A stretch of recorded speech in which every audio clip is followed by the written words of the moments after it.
வணக்கம். ஆகாஷ்வாணி புதுச்சேரி மாநில செய்திகள் வாசிப்பவர் மலர்விழி.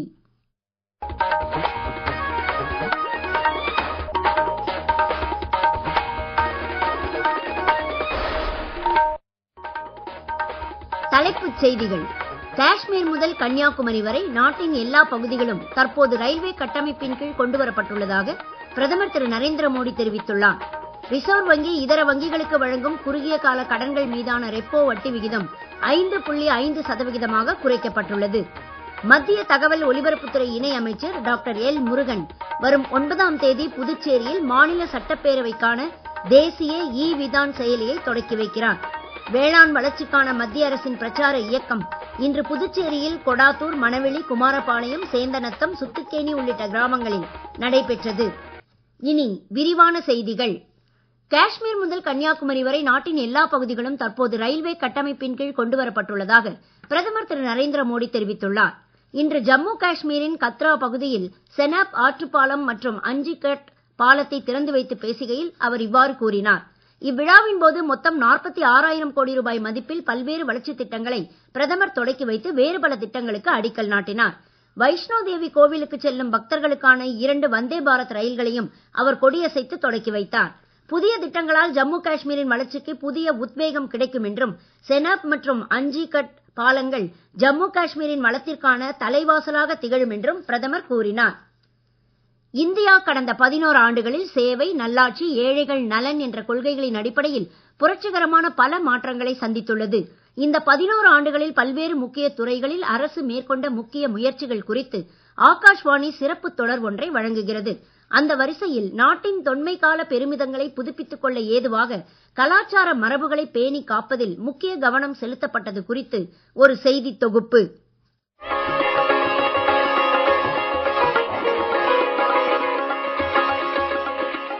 கடந்த 11 ஆண்டுகளில் இந்தியாவின் கலாச்சார மறு எழுச்சி, வளமான பாரம்பரியம், பல்வகை கலை வெளிப்பாடுகள் மற்றும் உலகம் முழுவதையும் எட்டும் நம்பிக்கையுடன் துடிப்பான வண்ண கோலமாக மலர்ந்துள்ளது. நாட்டின் நிஜமான சிற்பிகளை கௌரவிக்கவும் அவர்களின் புகழை பேணி காத்து அரசியல் பாகுபாடுகளுக்கு அப்பால் அவர்கள் கொண்டாடப்படுவதை உறுதிப்படுத்தவும் அரசு முக்கிய நடவடிக்கைகளை எடுத்துள்ளது. இந்திய சுதந்திரத்தின் 75ஆம் ஆண்டை ஒட்டி ஏற்பாடு செய்யப்பட்ட ஆசாதி கா அம்ருத் மகோத்சவம் நாடு முழுவதும் நடைபெற்ற பல்வேறு கலாச்சார மற்றும் தேசப்பற்று நிகழ்ச்சிகள் மூலம் நாட்டின் தியாகங்களையும் சாதனைகளையும் கொண்டாடியது. பிரதமர் அருங்காட்சியகம், தேசிய போலீஸ் நினைவகம், பழங்குடி விடுதலை போராட்ட வீரர் நினைவகம் உட்பட பல்வேறு நீண்டகால நிலுவை திட்டங்களும், பாரத் மண்டபம் மற்றும் புதிய நாடாளுமன்ற கட்டிடமும் கட்டி முடிக்கப்பட்டு தேசிய ஒற்றுமையின் பெருமைமிகு அடையாளங்களாக மாறியுள்ளன. ஒரே பாரதம் உன்னத பாரதம் திட்டத்தின் கீழ் ஏற்பாடு செய்யப்பட்ட காசி தமிழ்ச்சங்கமம் போன்ற நிகழ்வுகளும், சாதனை அளவில் 66 கோடி பக்தர்கள் கலந்து கொண்ட மகா கும்பமேளாவும் நாடு வேற்றுமையில் ஒற்றுமை காண்பதை கொண்டாடின. பௌத்த உச்சி மாநாடு போன்ற சர்வதேச நிகழ்வுகளும், சீக்கிய குருமார்களின் பிரகாஷ் பர்வ விழாக்களும் இந்தியாவின் ஆன்மீக பாரம்பரியத்தை வலுப்படுத்தின. உலக அளவில் 23 கோடி மக்களின் பங்கேற்புடன் 2024ஆம் ஆண்டில் உலக சாதனை படைத்த யோகா தற்போது பன்னாட்டு இயக்கமாகவே மேம்பட்டு ஆரோக்கிய வாழ்விற்கான உலகின் குரலாக இந்தியாவை மேம்படுத்தியுள்ளது. ஆயுர்வேதமும் முழுமையான ஆரோக்கியத்திற்கான உலக கேந்திரமாக இந்தியாவை நிலைநிறுத்தி வருகிறது. ஆயுஷ் துறையில் பல்வேறு நாடுகளுடன் 24 புரிந்துணர்வு ஒப்பந்தங்கள், பிரத்யேக விசாக்கள், உலக சுகாதார அமைப்புடன் கூட்டாண்மை மற்றும் உலக அளவிலான உயர்கல்வி நிறுவனங்களில் தனி இருக்கை போன்ற ஏற்பாடுகள் மூலம் இந்தியாவின் ஆயுர்வேதம் உலக நாடுகளில் அங்கீகாரம் பெற்று வருகிறது. யுனெஸ்கோ உலக மரபு சின்னங்களின் பட்டியலில் இந்தியாவைச் சேர்ந்த 43 மரபு சின்னங்கள் இடம்பெற்றுள்ளன. இந்தியாவின் மேலும் 63 மரபு சின்னங்கள் இதற்கான உத்தேச பட்டியலில் சேர்க்கப்பட்டுள்ளன. ஊடகம் மற்றும் கேளிக்கை துறைக்கான வேவ்ஸ் உச்சி மாநாடு போன்ற நிகழ்வுகளால் இத்துறையில் இந்தியாவின் திறன்கள் உலக அரங்கிற்கு உயர்ந்துள்ளன. பாரம்பரிய கலைகளை பேணி காக்கவும் மத்திய அரசு சிறப்பு முக்கியத்துவம் அளித்து வருகிறது. புதுச்சேரியை சேர்ந்த பத்மஸ்ரீ விருது பெற்ற தவில் இசை கலைஞர் தட்சிணாமூர்த்தி இதுகுறித்து எமது செய்தியாளரிடம் பேசுகையில், மோடிஜி அரசு வந்த பிறகு பாரம்பரிய கலைகளுக்கு முதலிடம் கொடுத்து எல்லா கலைஞரையும் கௌரவித்து வருகிறார்கள். தமிழ்நாட்டுல பறை இசை கலைஞருக்கு பத்மஸ்ரீ கொடுத்து கௌரவித்துறாங்க மோடிஜி அரசு. தமிழ்நாடு, புதுச்சேரி மற்றும் இல்லாமல் அகில இந்தியா முழுவதும் மறைந்து போற பாரம்பரிய கலைகளை மோடிஜி அரசு கௌரவித்து அவங்கள மேலுக்கு கொண்டுகிட்டு வந்திருக்காரு. இந்த 11 ஆண்டுகள் இசைக்கலைஞர்களுக்கும் அனைத்து துறைகளிலும் மோடிஜி நல்லதை செய்து மக்களுக்கு வாழ்வாதாரத்தை தேடி கொடுத்து கொண்டிருக்கிறார்கள். இசை மற்றும் கலை முதல் யோகா மற்றும் திருவிழாக்கள் வரை இந்திய கலாச்சாரம் தற்போது பல நாடுகளில் பார்க்கப்பட்டு மதிக்கப்படுகிறது. இந்தியாவின் வளமான பாரம்பரியம் உள்நாட்டில் ஒளிர்வதற்கு அப்பாற்பட்டு உலகெங்கிலும் பிரகாசத்தை பரப்பி வருகிறது.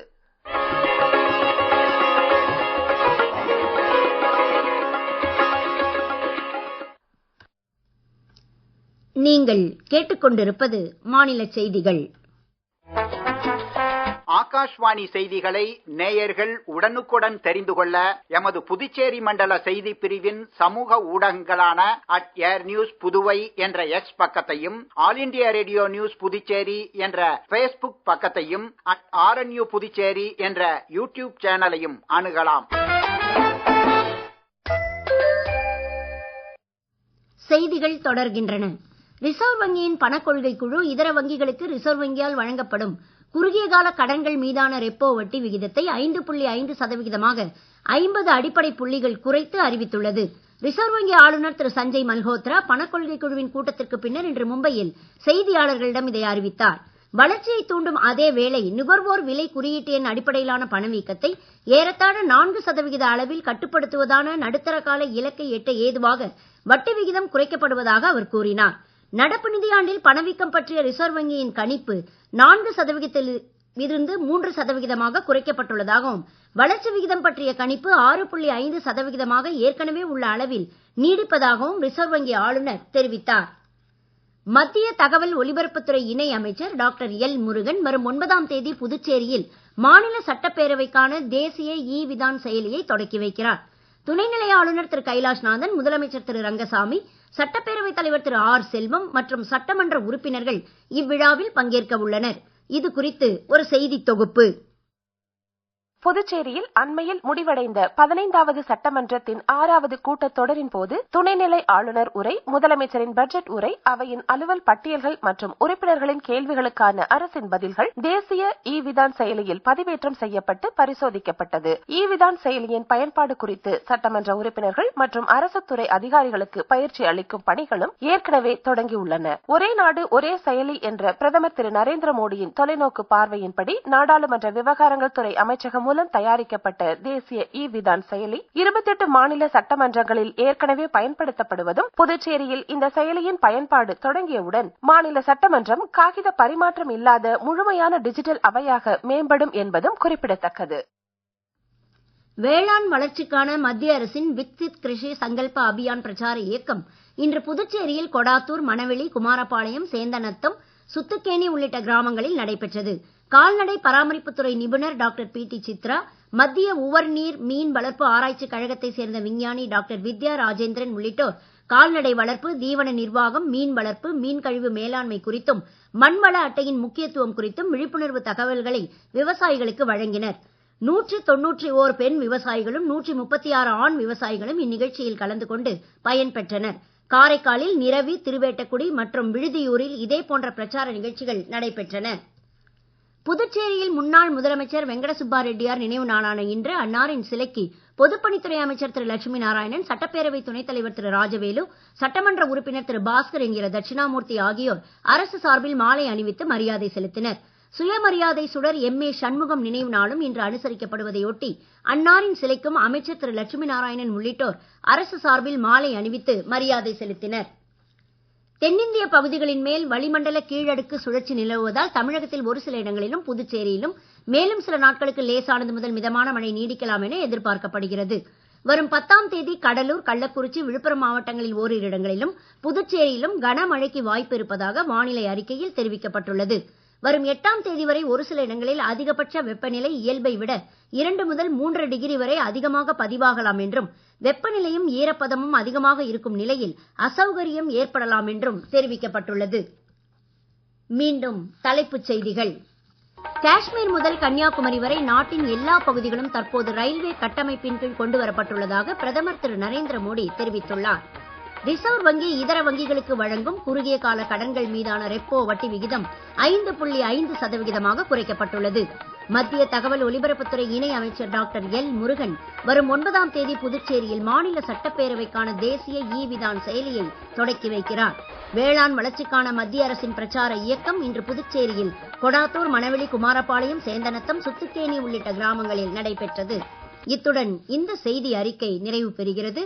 வணக்கம்.